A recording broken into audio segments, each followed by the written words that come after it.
জীবনের প্রথম কাপড়টা অন্যের হাতে পরতে হয় এবং শেষ কাপড়টাও পরতে হয় অন্যের হাতে।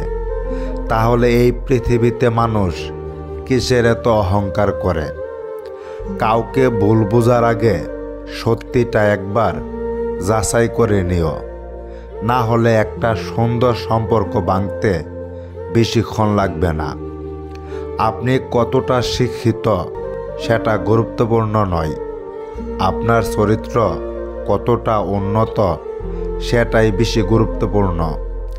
সময়টা তাকে দিও যে সময়ের মূল্য বুঝে, আর সম্পর্ক তার সাথেই রেখো যে তোমার গুরুত্ব বুঝে।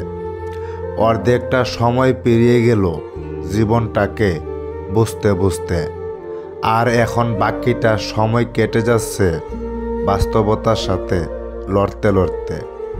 খুঁত সবার মধ্যেই থাকে, কিন্তু মানুষ সব সময় সেটা অন্যের মধ্যে দেখতে পায়।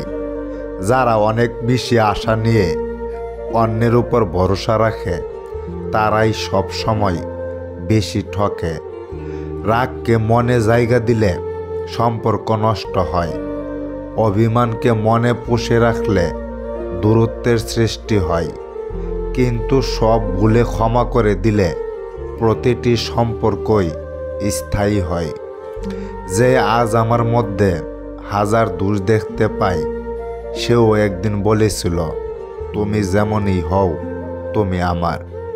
কেউ যদি আমাকে খারাপ মনে করে তাতে আমি কিছু মনে করি না, কারণ একজন মানুষ সবাইকে ভালোবাসতে পারে, কিন্তু সবার চোখে ভালো হতে পারে না।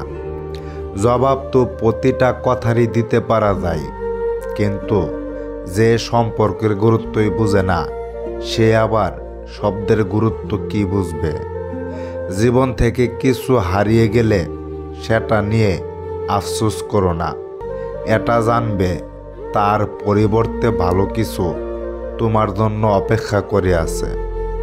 যদি তুমি গরিব হও, তোমার নিজের আত্মীয়রাও তোমায় এড়িয়ে যাবে, আর যদি ধনী হও তাহলে তোমার দূর সম্পর্কের আত্মীয়রাও রোজ তোমার খোঁজ নেবে।